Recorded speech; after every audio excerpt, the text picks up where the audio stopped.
윤석열 정부의 부동산 규제 정상화 정책이 발표했습니다.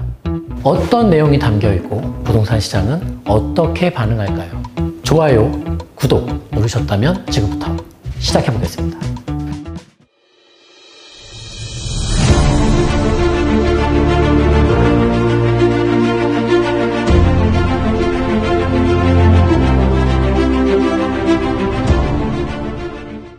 정부가 추가적인 부동산 규제 정상화 정책을 발표했습니다. 먼저 가장 중요한 본질적인 이해가 필요한데요. 지난번 영상 때도 설명드렸죠. 지금부터 정부가 지속적인 부동산 정책을 발표할 것인데 그 포장지가 뭐든 간에 거래 활성화 정책이 될 것이다 라고. 정부가 말하는 부동산 정상화의 척도란 정권마다 그 의미가 다릅니다. 문재인 정부는 부동산 정상화의 척도를 가격으로 매겼다면 윤석열 정부의 부동산 정상화의 척도는 거래량이 될 것입니다.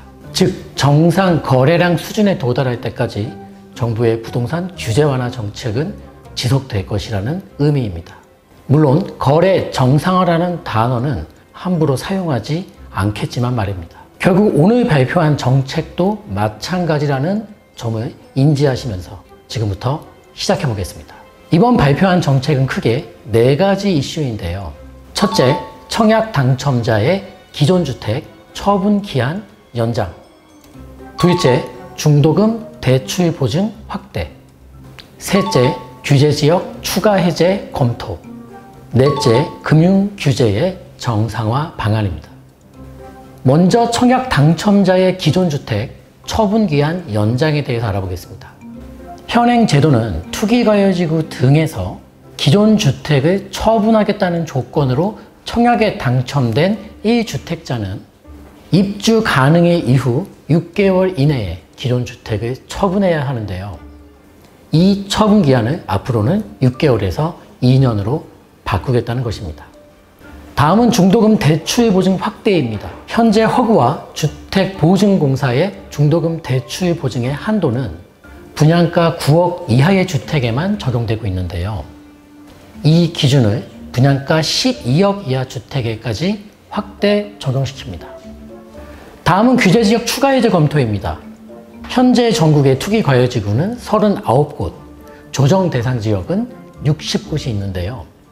11월 중에 주거정책심의위원회를 개최해서 추가적인 규제 해제 지역을 발표하겠다는 것입니다. 아마도 서울 중심부에서 떨어진 경기도와 인천권 지역들에서 추가 규제 해제 지역들이 발표될 것 같습니다. 마지막으로 금융 규제 정상화입니다. 현재 무주택자 및 처분 조건부 1주택자의 LTV는 규제 지역은 20에서 50%, 비규제는 70%인데요. 앞으로는 규제 지역일지라도 LTV를 50%로 단일화시키겠다는 것입니다. 그리고 현재 투기지역과 투기과열지구 내에서 15억 원 초과 아파트에 대해서는 주택담보대출 자체가 금지되고 있는데요. 앞으로는 무주택자와 처분조건부 1주택자라면 15억 원이 초과하는 아파트라 할지라도 LTV 50%를 적용받게 됩니다. 해당 조치는 은행업 규정을 바꿔서 내년도 초에 시행될 예정입니다. 그렇다면 15억 원 대출 규제 장벽이 완벽히는 아니지만 이렇게 상당 부분 사라지게 된다면 부동산 시장은 어떻게 반응을 보일까요? 지난번 영상의 예측을 다시 말씀드린다면 첫째, 15억 원 초과 부동산에게는 호재이고 15억 원 이하 부동산에게는 단기 악재입니다. 왜 그럴까요? 철가루가 이렇게 있다고 한번 가정해 볼까요? 그리고 그 가운데 자석을 이렇게 긴 자석을 놔둔다고 한번 칩시다. 그러면 자석을 향해서 위에 있는 철가루는 아래로, 자석 아래에 있는 철가루는 위로 끌어당기는 힘을 받게 됩니다. 지금 말씀드린 이 자석이 바로 15억 원 대출 규제입니다. 실제로 12.16 대책에서 이 15억 대출 금지 정책을 발표했을 때 예측해드렸던 것처럼 시장은 명확하고 확실하게 반응을 보였습니다. 15억 원이 넘는 부동산은 15억 방향으로, 13억이나 14억처럼 15억 바로 밑에 있는 부동산들은 15억도 방향으로. 그래서 이렇게 말씀드린 적이 있었죠. 15억 선에 근접한 여러 부동산들이 있다고 했을 때 반드시 12.16 대책 이전에 시세를 확인하고 서열을 제대로 인지하자. 왜냐하면 그것이 올바른 서열 판단의 방법이기 때문이었습니다. 자, 그런데 지금 말씀드린 이 자석이 이제 사라진다고 합니다. 시장은 어떻게 반응할까요? 15억이 초과한 부동산을 15억 원으로 끌어당기던 힘, 그리고 15억 이하에서 15억으로 끌어당기던 힘, 그 힘이 상쇄되는 것입니다. 물론 이 15억 구간과 가격적으로 크게 떨어져 있는 부동산들에게는 상대적으로 연관성은 낮겠지만 말입니다.